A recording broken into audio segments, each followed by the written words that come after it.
சென்னை மெரினா கடற்கரை வரை நீந்தி சாதனை படைக்கும் பயணத்தை மேற்கொண்டுள்ள சிறப்பு குழந்தைகள் தரங்கம்பாடி வந்தடைந்தனர்.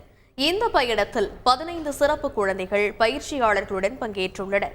வருகிற 15ஆம் தேதி சென்னை மெரினா கடற்கரை கண்ணகி சிலை பகுதியில் தங்கள் சாதனையை நிறைவு செய்ய உள்ளனர். பெற்றோர்கள், மருத்துவ குழுவினர் ஆகியோர் ஃபைபர் படகில் உடன் சென்று அவர்களை உற்சாகப்படுத்தி அழைத்து செல்கின்றனர்.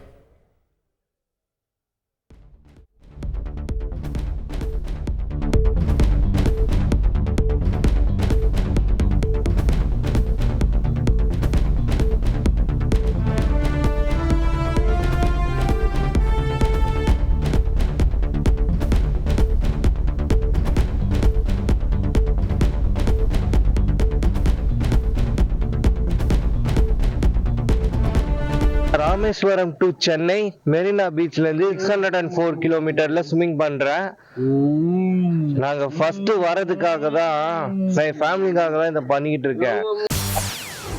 செய்திகளை உடனுக்குடன் தெரிந்து கொள்ள உடனே சப்ஸ்கிரைப் பண்ணுங்க.